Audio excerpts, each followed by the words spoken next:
All right, let's just jump right into it. We're wrapping up our explainer series today, and we need to start with Abdel Azim Anis's absolute core thesis. Brilliant ideas don't just magically fall out of the sky. They aren't these spontaneous sparks that happen in a vacuum. Instead, they are born out of cold, hard material needs. Science is literally the legitimate child of economic relations. It's completely shaped by how a society produces its food, how it organizes its labor, and ultimately, how it survives. Now, this brings up a genuinely fascinating historical mystery, right? It totally flips the script on what we usually call the great man theory of scientific discovery. We're so used to thinking that science progresses just because a lone genius was born. But what if the stagnation of ancient science had absolutely nothing to do with brain power and everything to do with who was doing the heavy lifting in society? What if having an abundance of cheap labor actually destroys the incentive to invent? Welcome to the grand finale of our explainer on science and civilization, based on the phenomenal work of Abdelazim Anis. Today, we're going to tie all these historical threads together, from the great river valleys of Egypt, Iraq, and India, all the way to ancient Greece, into one unified theory. We're going to uncover the true engine behind human progress, and maybe even more importantly, the brakes that brought it to a screeching halt. Here is our roadmap for today. We'll cover the roots of early science, how necessity breeds innovation, the great class divide, the stigma of manual labor, how slavery stifled progress, and finally, the true engine of science. Let's get to it. Starting right off with part 1, the roots of early science. Anis makes a really powerful argument here. He points out that the earliest massive scientific leaps in those ancient river valley civilizations didn't just happen because people were sitting around in togas pondering the universe for the fun of it. No way. These leaps were born out of pure, immediate, practical survival. Society needed to function, and science was the tool they forged to make that happen. So the big takeaway is that early science was fundamentally about keeping society running. If you try to divorce the history of science from the history of how people actually survived, their tools, their class dynamics, their economic reality, you're missing the whole shebang. You just can't separate the development of physics and chemistry from the invention of fire, the lever, or the bow. The mind was working entirely in service of the hands. Which brings us to part 2, necessity breeds innovation. This perfectly illustrates how every major scientific leap directly answered a real-world socioeconomic demand.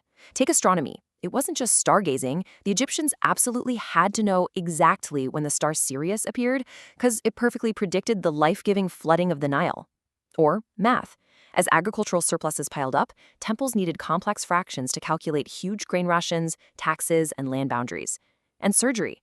Well, massive wars and monumental building projects like the pyramids created a very bloody, urgent need to treat trauma and injuries.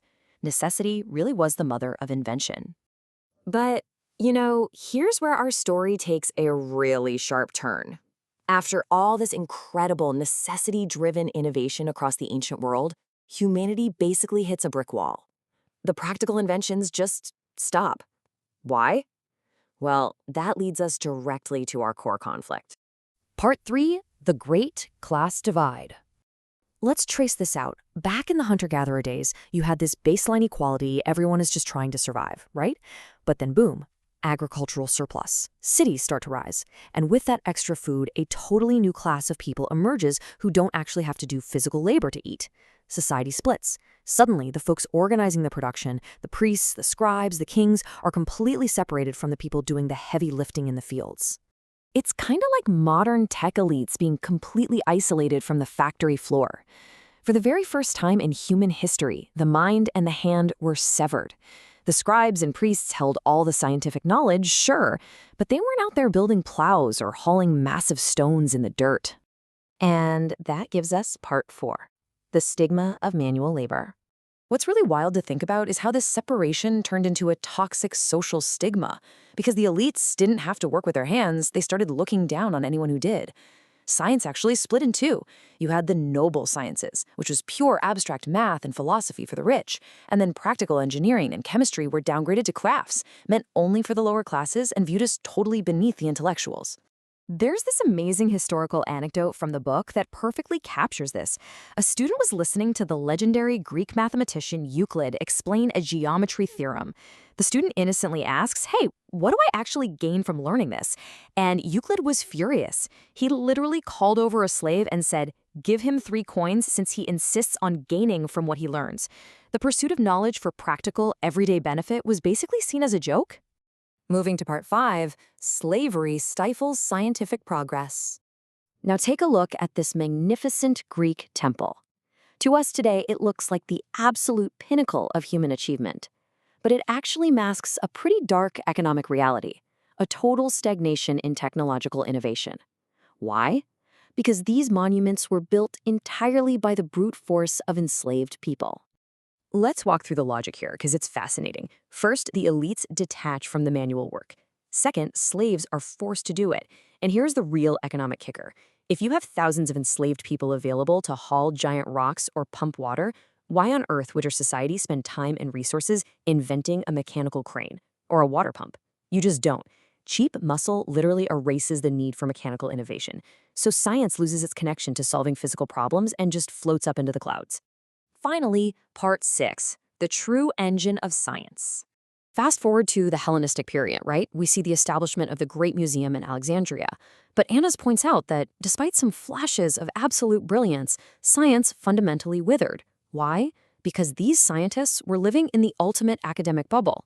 They were fully funded by kings, completely disconnected from the material reality and daily struggles of regular people. There was zero public accountability. They're debating these incredibly complex, abstract theories, but they aren't inventing practical tech to actually ease human labor. So, the grand takeaway from Annis's deep dive is absolutely profound. Dividing the mind from the hand eventually ruins both. Theory without practical, societal application just hits a dead end. When a society decides that the sinkers are superior to the builders and cuts off communication between the two, innovation dies. The mind literally needs the friction of the real material world to spark a true scientific revolution. I want to leave you with this final provocative thought.